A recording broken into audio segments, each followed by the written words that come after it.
defense forces have withdrawn from positions near 5 settlements in the Huliapol direction. This was reported to Suspilne by the spokesperson for the Southern Defense Forces, Vladislav Voloshin. Ukrainian troops have completely withdrawn from Uspenivka and Novomykolaivka. Fierce fighting continues for Yablukove and several other settlements. The invaders are trying to cut off the logistical route leading from Pokrovsk in the Dnipropetrovsk region. And in the Pokrovsk direction, the Russians are already entering the city itself. A video has appeared online showing infantry on bikes and motorcycles moving freely through the southern outskirts. The enemy took advantage of the thick fog. TSN sources reported that this video is already a few days old. Later, footage appeared showing pilots from the 68th Brigade shooting up a parking lot of abandoned bikes. But there were no enemy infantry nearby. They had already moved into the city. Currently, according to our sources, there are more than 500 Russians in Pokrovsk. A correspondent from TSN Tyzhden visited near Pokrovsk. Oleksandr Zagorodniy and his report are coming up next. Pokrovsky district. We're heading in. What's the scariest thing for journalists at the front? No, not the shelling. The scariest thing is when you're near the front line and you don't know the way. You're not sure you're not driving straight into enemy positions. Different positions, such as various positions. Dozens of burned out cars on the road, shattered houses. We're near Kucheryavy Yar, where until recently, fierce fighting was taking place.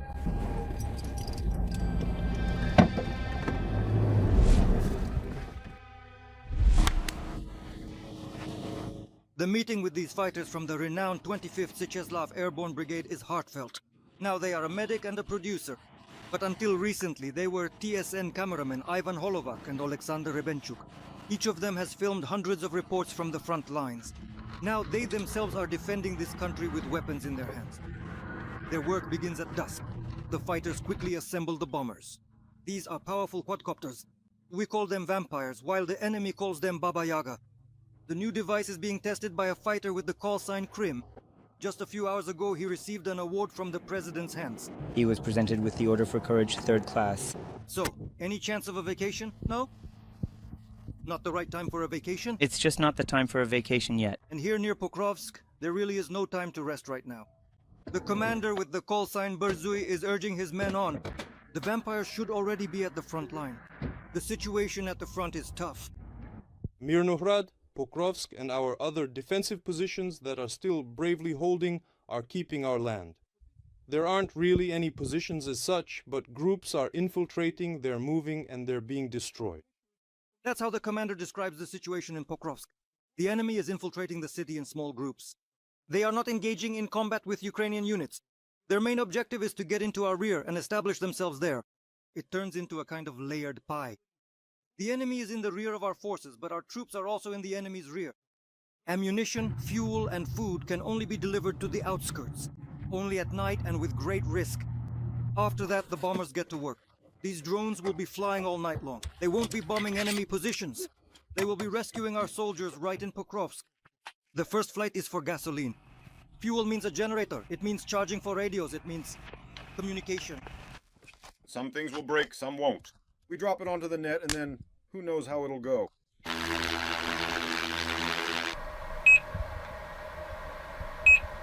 The enemy has a rough idea of where our positions are and constantly turns on jammer.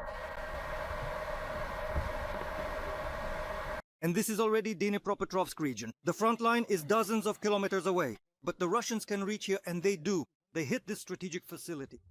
Or to be more precise, a strategic one. There used to be a small complex here. People sold soft drinks. The local women talk about the tragedy that happened here with surprising calm. Who didn't die? A 65-year-old woman. And the owner, they said, lost an arm and a leg. 5-year-old girls too, either their leg or something else. It was all torn off as well. Nets. Continuous tunnels of nets. The Donetsk region is already wrapped in them. The roads of Dnipropetrovsk region are being covered with nets too. Dozens of teams are working in all directions near here. But even these builders don't know for sure whether the net will save them from an enemy strike. At least it stops a drone from a direct hit. At least something, some hope to survive. This team's daily quota is to cover a kilometer of road with netting. In the near future, it is expected that all of the main highways and major roads leading to the Donetsk region will look exactly like this. But the question remains, will this actually help to solve the situation, or will it simply change the way things appear on the surface? Defense forces struck an oil refinery in Russia's Orenburg region. Explosions were heard and a fire broke out at the Syrsky oil refinery. According to the General Staff, the plant produced over 6 million tons of oil per year and supplied the Russian army. The armed forces of Ukraine managed to hit one of the primary fuel processing units. Ukrainian drones also visited the Saratov oil refinery last night. It belongs to Rosneft, one of the largest companies of the aggressor state. The enterprise has not yet recovered from a similar attack that occurred a week ago. In total, nearly 40 drones attacked Russia on Tuesday. The Belgorod, Rostov and Bryansk regions, as well as the occupied territories, were affected. Kherson was the only regional center that the occupiers managed to capture during the full-scale invasion. The city spent 8 months under occupation, but it became an example of partisan resistance. TSN correspondent Natalia Nahorna recalled how it all happened.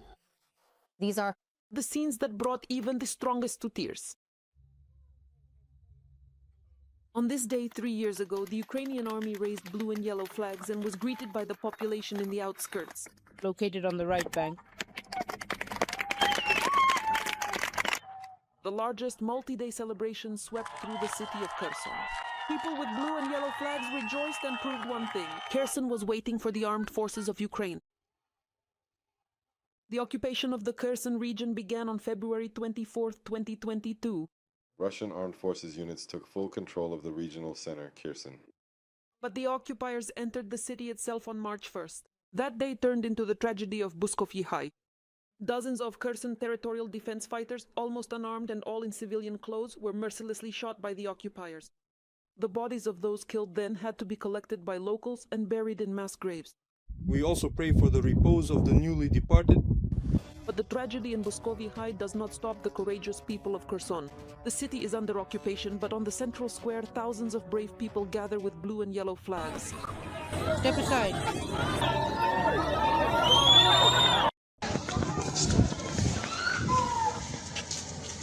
The Russians managed to stop these rallies, but not the partisan movement. Cars carrying occupiers regularly exploded in the city. Already in July, the residents of Kherson region were warned the city under occupation would not be abandoned. HIMARS play a key role. Strikes on the Antonivsky Bridge give hope.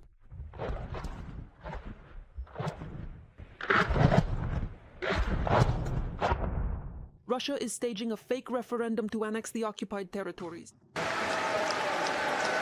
But soon after, the occupiers make a so-called gesture of goodwill. They flee and the Ukrainian army advances. They are greeted with flowers and endless hugs. The occupiers blow up the Antonivsky Bridge, the TV tower, strategic enterprises, and loot museums. But the whole world sees how much Kherson longed for this freedom. Trains started running to Kherson, even though after that the enemy repeatedly shelled both the station itself and the passenger cars. Locals joyfully tore down posters that claimed Russia was here forever.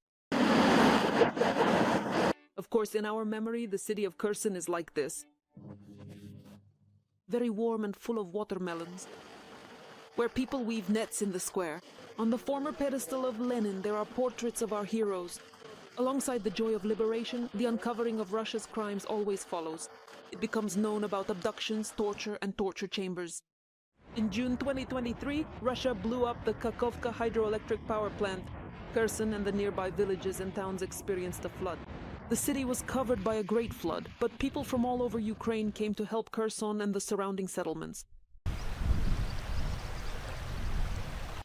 These 3 years of freedom have come at a very high price for Kherson.